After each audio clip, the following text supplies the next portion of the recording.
Hello, everyone, and welcome to 180 Degrees of Impact. My name is Matt Scott, and today I'm here with Juliana Castro, who is here. Hi, Juliana. How are you doing? Hi, Matt. How are you? I'm so happy to be in this interview. Thank you for your time and for your invitation. It's amazing.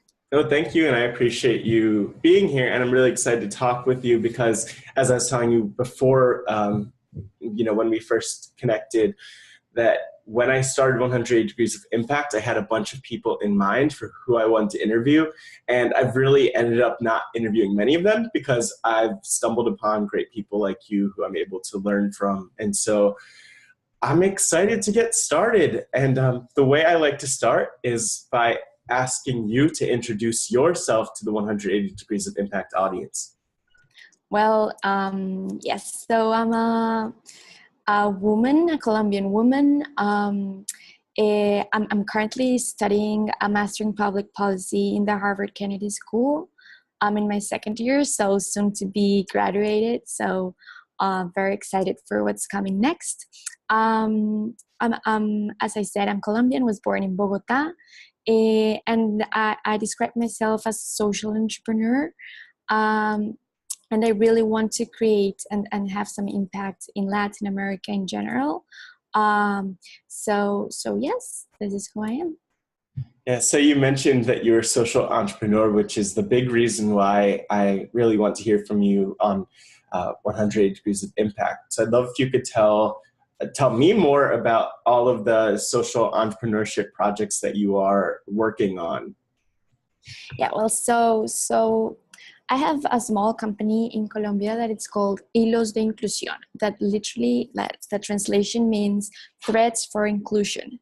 And it's a small company, just started a couple of years ago. And what we're trying to do is to find spaces for inclusion, social and economical, for people that have been historically marginalized for some reason. So our first project under the umbrella of Threads of Inclusion is a brand called Waya that we work with indigenous women in the northern region of Colombia. It's called La Guajira, this region. And well, what we do is they are known for this beautiful handcrafts they do.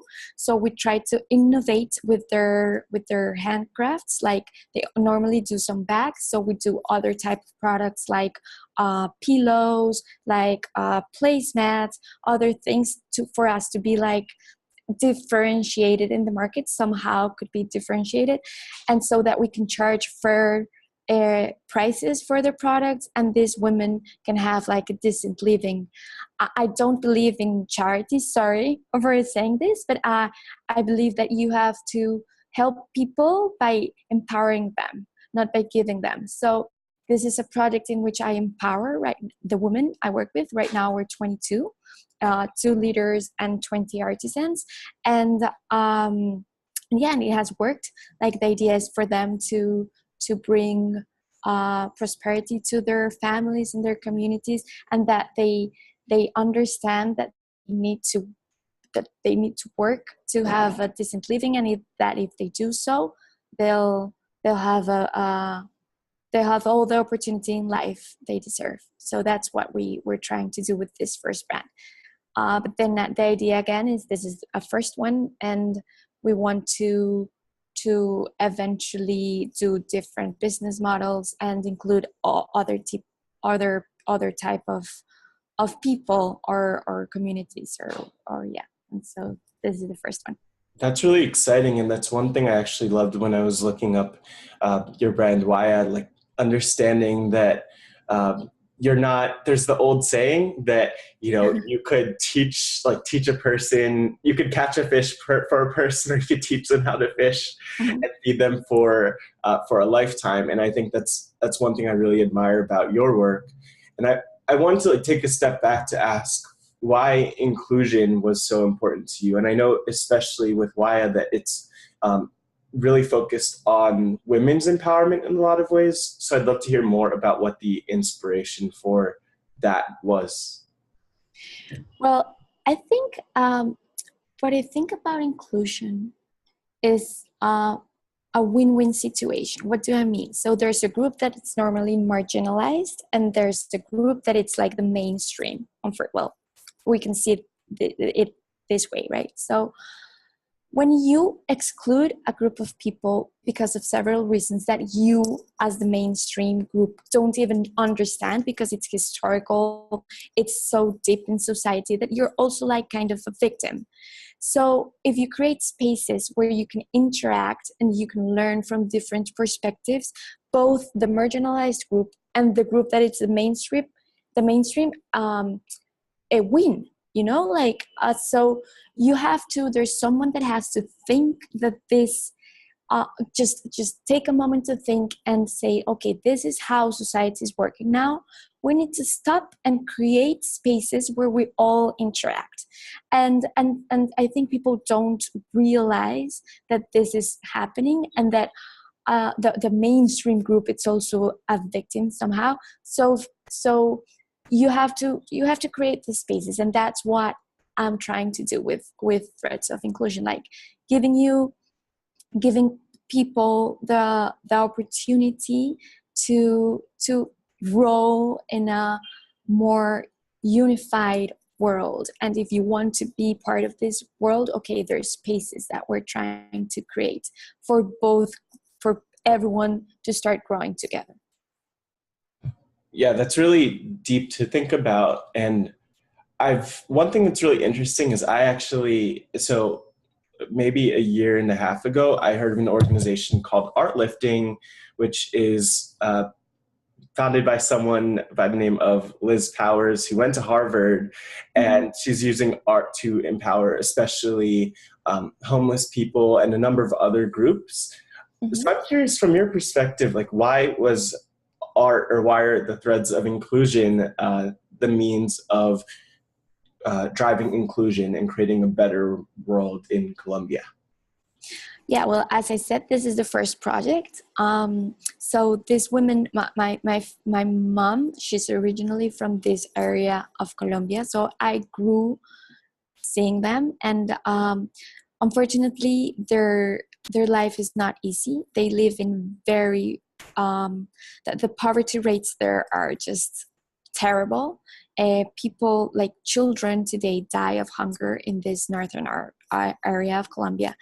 And so I grew kind of visiting this area. I didn't grow there, but like every year after year, seeing how there was like this injustice, like how people were randomly born in some area and had just to like just, this is your reality, and you just have to deal with it, right? So I knew I had to do something, and that's why I started with them. So I think indigenous people in Latin America in particular, but I think in lots of parts of the world, have been have been historically segregated. And unfortunately, this segregation of centuries have led to conditions that today are completely unacceptable.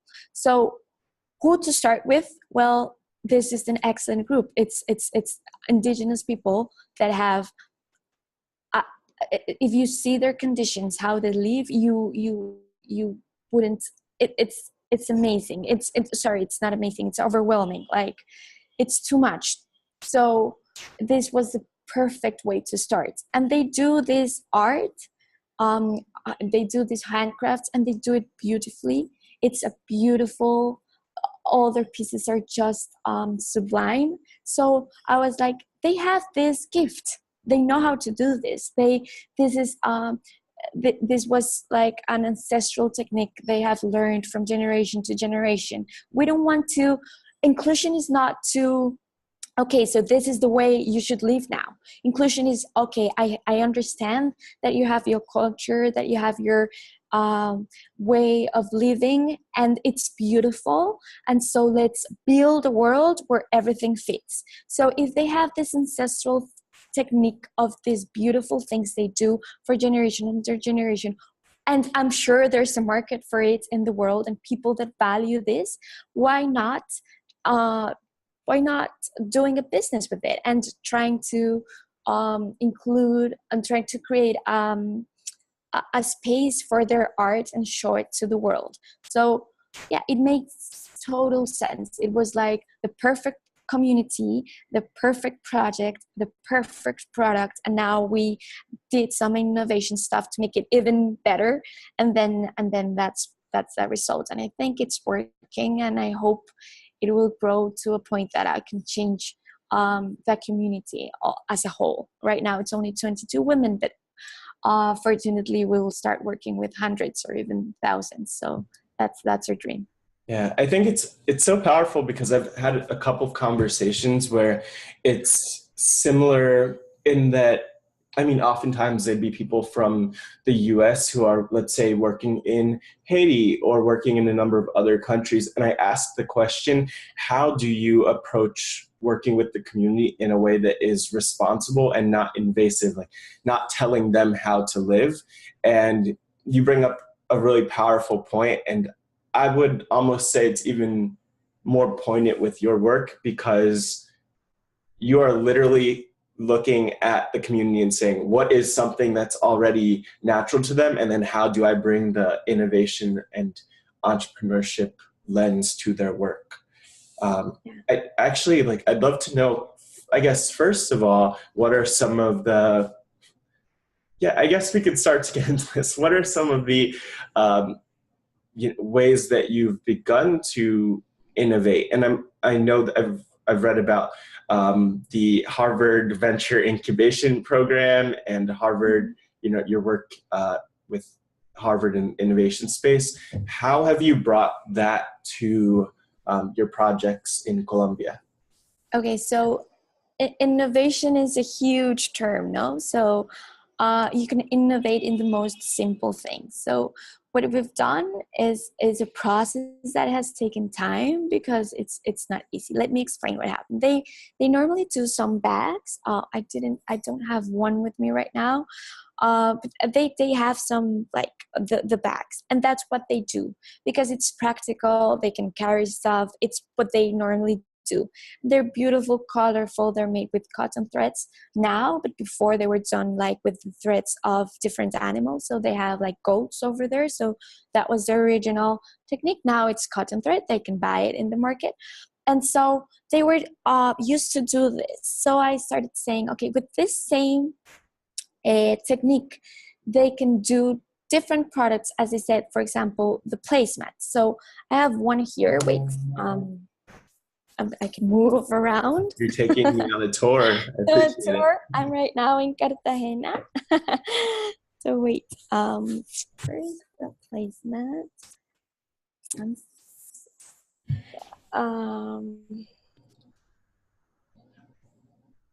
Well, I'm excited to see it up close and personal. I wasn't sure we get to see it, but this is really great. So yeah, I use everything in our house. So is everything. This is one of the placemats, for example. Oh, wow. Hand woven. And so, Beautiful. and yeah, it's very pretty. And so we have this product. So for example, they would not do this. And then when I explained, okay, we're going to do a circle and it's like a placemat. In Spanish is un individual. And they would say, they don't have a table. They eat, they don't have a dining room. They don't have, they eat like where they are. So when I tried to explain what the product was, they didn't understand. It was like, but why, what do you do with this? What do you do with this piece of cloth? And I was like, no, normally you have a table and then you have a placemat. And so people can have it can use it. The concept was very difficult for them to understand. So it was a process in which I had to explain concepts and okay, this has to be of a certain size, right? So how can I explain the size? You say, okay, that diameter has to be, what's the diameter? They have no idea. And then, okay, so it has to be 20 centimeters. And they were like, centimeters? For example, once the question was like, okay, so you use the centimeters of a ruler or of a measuring tape? And I was like, it's the same. But so I had to understand that I had to go a step backwards and step back and then explain them like, hey, so this is a ruler, this is a centimeter, a circle we kind of measuring like this. For example, when I started with the, we have some pillows and they're squared. I had to explain them, okay, so it has to be the same length here and the same length here. So it was all this process of teaching these women that there were like a whole new products that could be sold in the market, and just explain them the basics. And it was a process where we started with the very, very basic of what's a centimeter, and today they now like, okay, Juliana, so this one we should do it a little bit bigger, like, I don't know, the diameter. And they now they talk like they understand everything. And so this took months literally of me explaining, because you had to go one by one. But it was, and I see this as very simple, but it's innovation, because it's like, how do you teach people? There's like a whole new bunch of products we can explore, and that they should be a little bit creative and like just do different things. For example, they were saying, yes, we can do the circle, but the square, no, we don't know how to do the square, because we do circles. And I said, it's exactly the same. It's the same, but you do it in a square. And they were like, no, I don't know how to do that. And then now they do every type of, also, whatever I tell them, they will do it. And sometimes they even come with ideas themselves. So that's innovation for me. It doesn't have to be like technological, like something completely new. It's just bringing different ideas to things that have worked in a way. And so now people do them differently. And that's how I say innovation. Like, what were other learnings that you had as you were working with the women? Because you mentioned like realizing that you had to explain centimeters and so on and so forth. What were some of the other things that you learned that you didn't think you would necessarily learn? Well, the learnings for me were like everything you can imagine. So they opened the door of their house. Like, I could see how they live. I could see how their community, everything in their community, you know, how it works. And these are people that, like as I told you, their house can barely be called a house, and they're happy, and they're just wonderful people, and they are like very grateful with life. And I was thinking, in my perception, because it's just one, these people miss lots of things, basic stuff. They don't have water. They cannot go and go to the bathroom and have water, or to the sink or whatever. They need to go and find their water. They sometimes don't have, while I was, before I was working with them, they sometimes didn't have food for one day. So they were like, okay, we'll eat something tomorrow.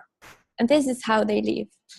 And again, they're grateful, and they're happy, and they laugh, and they live a beautiful life. So the lessons in humility and in gratefulness were so deep that it literally changed my life.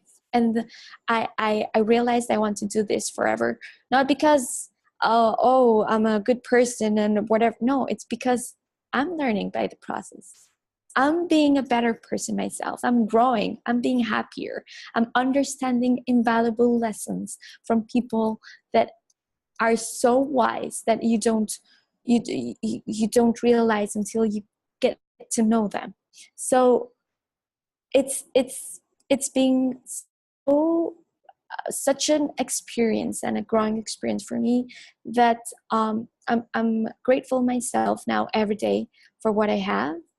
And I realized that this is the way they have so many. This is one of the big lessons they have to teach to people. And fortunately, I learned it myself.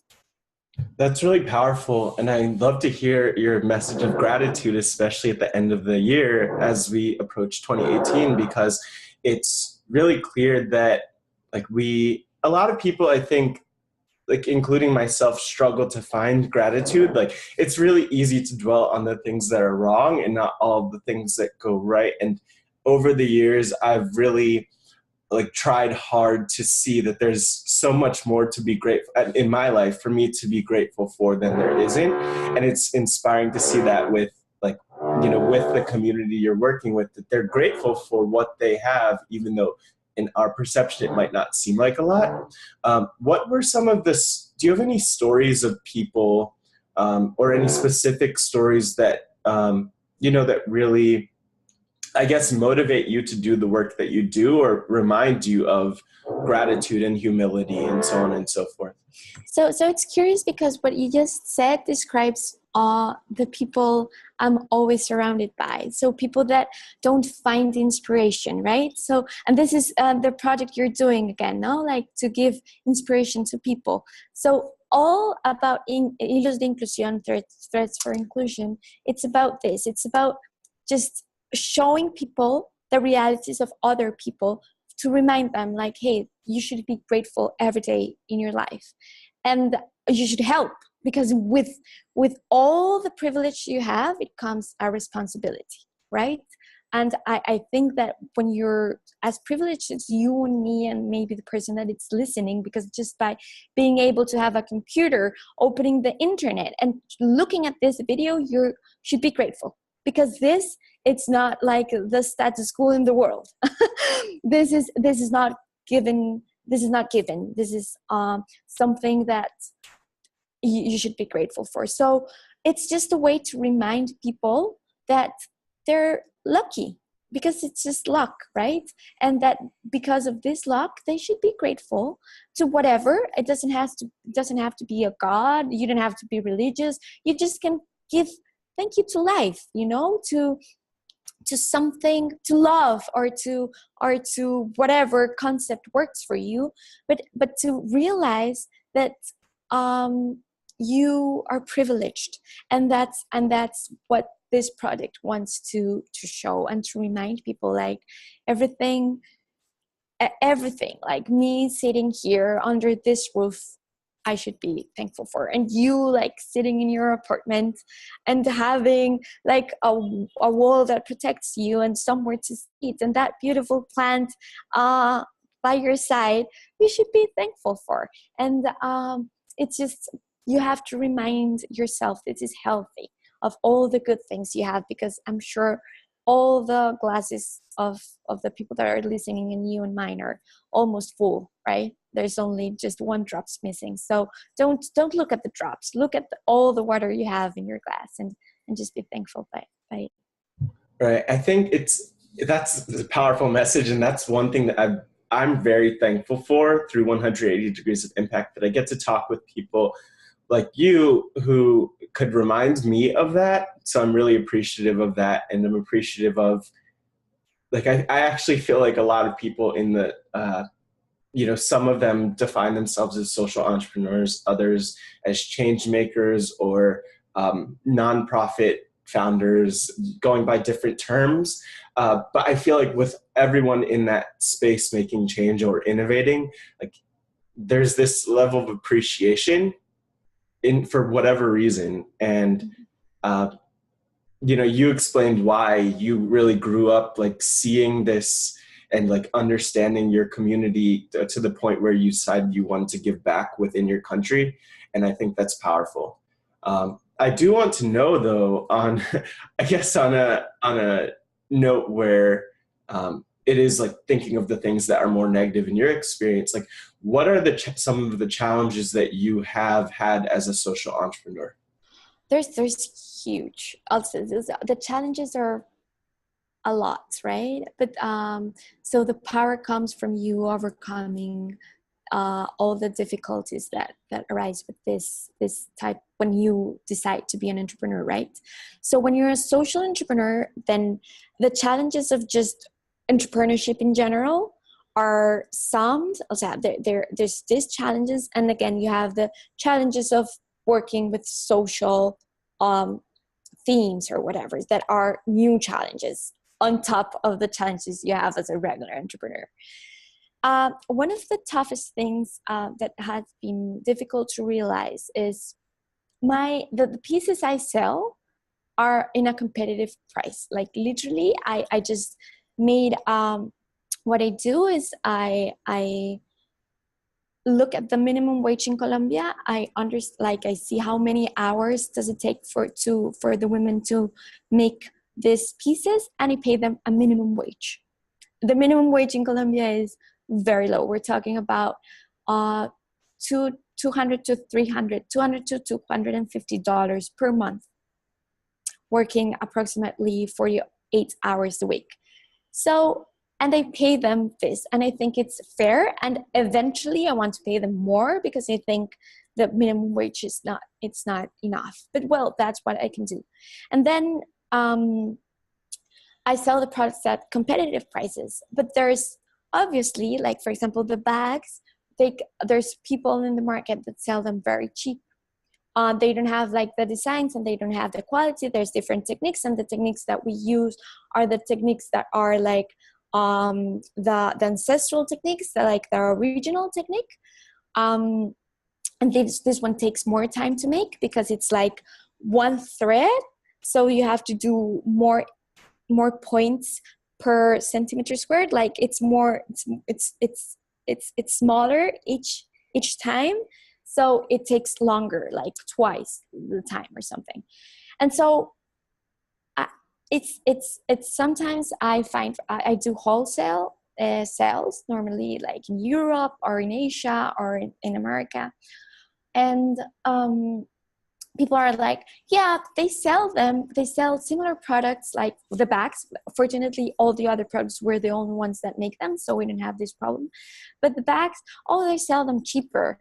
And I explain, yeah, because they don't pay the money to the indigenous women, because you know how long it takes to make this piece? About 20 days. So and explain, and some people don't care. Like it's like it's cheaper, it's my business, it's business, and I'll go with whatever. And I'm like, yeah, okay, good luck with your business.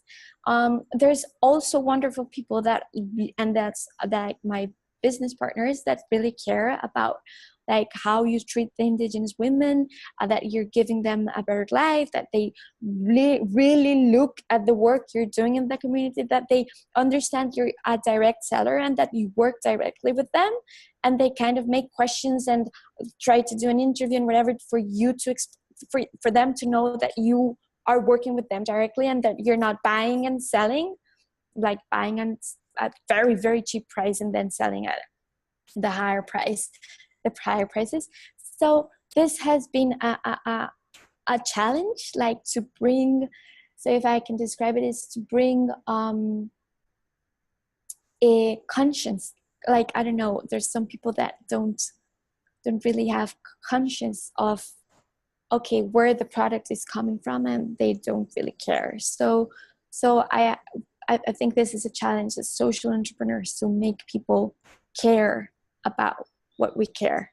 And yeah, it's a process, and it's a huge adaptive challenge for society. So it's something that should be, yeah, it's one of the biggest ones for now. Yeah, it's interesting to think about. Like you touched on a number of aspects. So one, like being able to pay your employees. And I'm sure that like compared to, I especially think of larger organizations and when I say larger organizations, I mean like corporations, like international corporations that are paying their employees like minimum wage when they could do a lot better because they're making so much more. And I think it's really admirable that you're like not only paying them like well, especially considering what you're making from what you said, charging a lower or competitive rate, but also that you care so much. It's important because from my perspective, at least, like sure, you are doing this great work with the indigenous women, and that's powerful, but also you just caring about them and also being able to connect to them. Like I would imagine through like your education now, you would be able potentially to find opportunities that could help advance their lifestyles and their experience. Um, so like I think everyone in some way needs people in their corner, me included. Like I need people to kind of have my back sometimes, and you have their back, and I think that really is helpful. And Well, yeah, thank you. no problem. That's what I'm trying. I don't know if I'm very successful, but that's at least what I'm trying to do. Yeah, I think and that's what matters. I mean, I talk with, and I'm sure you meet a ton of people who are at this stage that they're trying to do something and trying to get something off the ground. I actually want to hear more about that. So, what is you mentioned like these more when we were talking about innovations that you've brought to like your work. Um, we talked about things that might like making the placemat and then the measurements and uh, so on and so forth, and just the idea of the placemat as an innovation. And I think that's one example. But I'm curious from like your experience with within Harvard and the innovation space, what are some of the things that you're learning now? Because I'm assuming it's different, but I'm really not aware of what it is like to be uh, in. For some reason, I'm thinking the phrase social entrepreneurship school, so to speak, but I don't really know what it's like. So, what is that experience like? So, um, Harvard and the iLab, that it's like yeah, the innovation space in the business school. It's all about the community.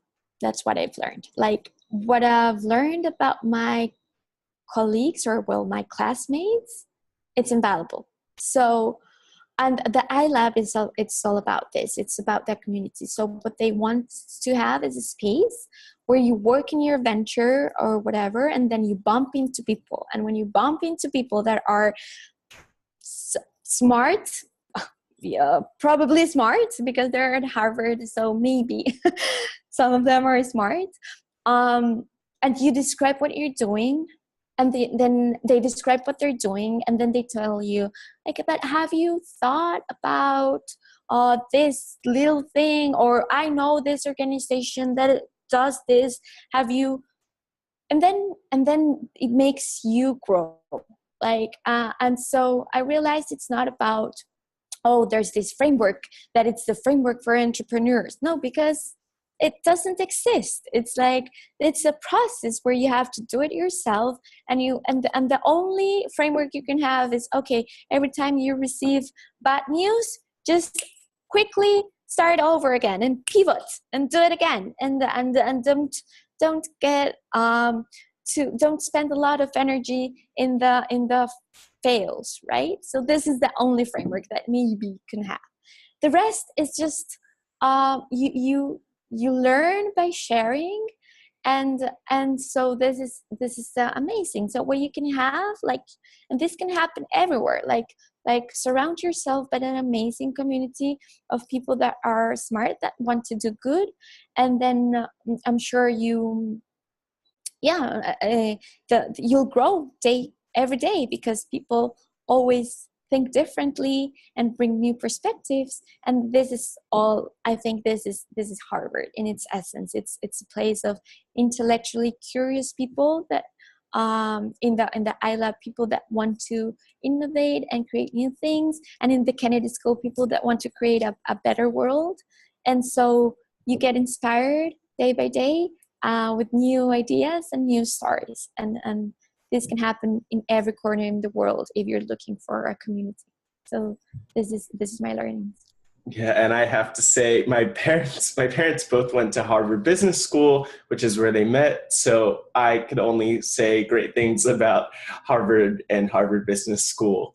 Uh, I think that's also awesome advice. Like one piece of what you're mentioning was that you receive bad news or you might fail, but one lesson I've learned from people is like fail, but fail fast and, kind of, have the resilience to move on from that experience. Uh, is there any other advice? Yeah, please. Yeah, that's not easy, right? It's a bit when you receive like a punch in your face and you have to like, oh, it doesn't matter. It's not easy. So my advice is just receive a lot of punches early, so you learn, right? Because when you fail a lot, then when one more failure, oh, it's okay. But people are so afraid of failing. Mm-hmm. For example, people don't apply to Harvard. Oh, because they're gonna say no. So what? Maybe they say yes, like it happened to me. So just try lots of things like early, and then you have lots of failures, but also lots of successes. And with the lots of failures, you're gonna learn how to fail and like stand up quickly and pivot quickly, and that's only by practice. So I invite people to fail and fail a lot and fail early, so when you're like older, you don't have to fail as often because it will Right. always hurt. Yeah, it's like one of the big lessons I learned this year, at least professionally, was that was from my boss actually, and she told me the worst that someone could say is no. So I was asking her, because she does an incredible job in my full-time work at an organization called Second Muse. She does an incredible job of getting opportunities for our organization. So like we work with clients like NASA, with Nike. We did some events like last year with the White House Open Data Innovation Summit. That was in the last couple months in President Obama's term. And this is all because of her, really, in her hustle. And I said, how do you make it happen? Like, it's magical. And she said, no, you just ask. Like, you can't be afraid to ask. Okay. And Yeah. I mean, she has experience, so she could do that. She could do that without even giving it a second thought. And I think people are constantly amazed by her. But even for someone like me, looking at 180 degrees of impact, like I'm proud of myself, because now it's been a year. It's been a year, and I'm proud of what it is. But more importantly for me, like, I've had projects that I've tried to start or wanted to start, and I just didn't, like, I would get really close, or I would start just a little bit, and then I would let something hold me back. Like maybe it's sending like emails out to people and not getting responses for certain things, or like telling someone about my idea and they're not as over the moon, overjoyed as I am.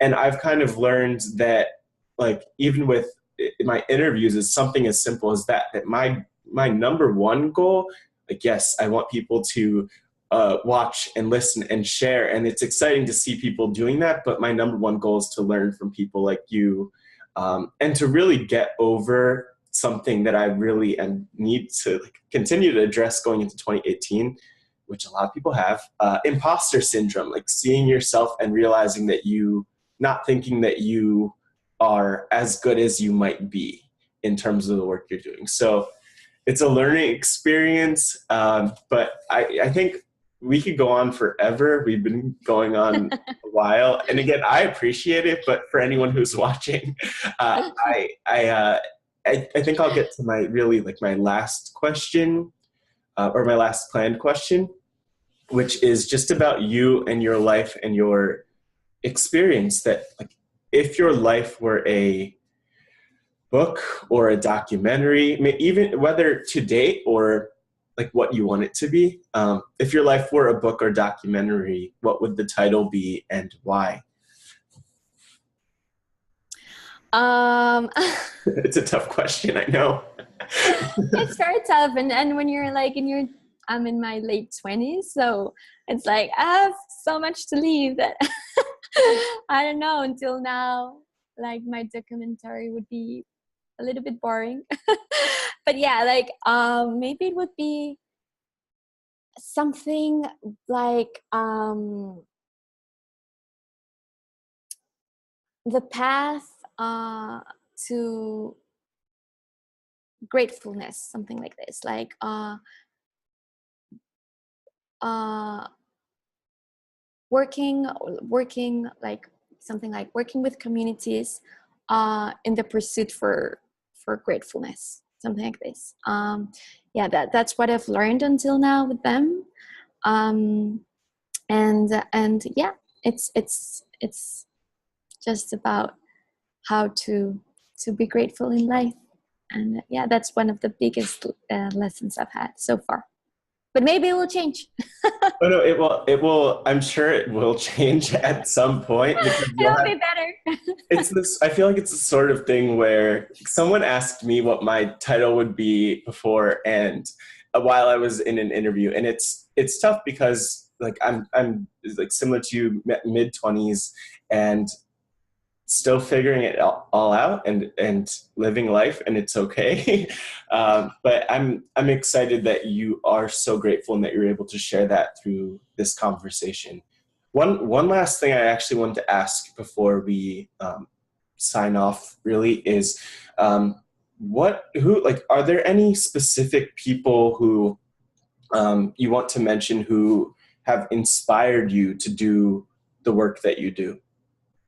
Yeah, well, the people that come to my mind first, there's lots of them, but the people that like mentors, I used to work like in big corporations, and I found mentors and stuff in here in Harvard and whatever, lots of names. But when you were asking, it's the indigenous women I work with. That's in my inspiration, and that's the biggest lessons have come from them.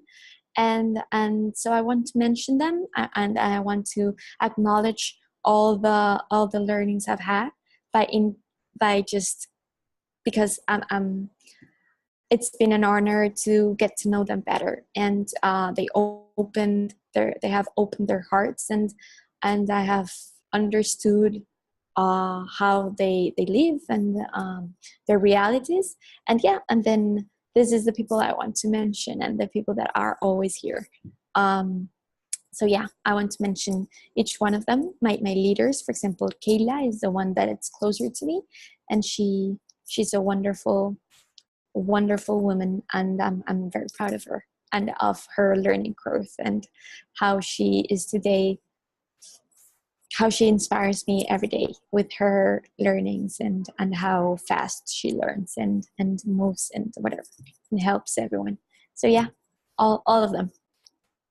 Yeah, that's really inspiring. And you're so, I mean, you probably realize this, but, and anyone who's watching would see it, but you're so consistent, like in your values, and your value of gratitude and being grateful for these indigenous women that you're working with. And that's really inspiring to see that it's so authentic. And I'm excited to see what you do next. But for anyone who's watching and wants to keep up with your journey, where could they learn more about you and about Threads of Inclusion, to say it in my English, and Yeah. about Waya? So we have a web page where we have a blog. We also have the profiles for all the indigenous women we work with, but the blog, I try to keep it updated. I do everything myself, so it's while studying, it's not that easy. But yeah, the webpage is www.waya, so WAYA, and then arte, like art in Spanish, so ARTE, so wayaarte.com.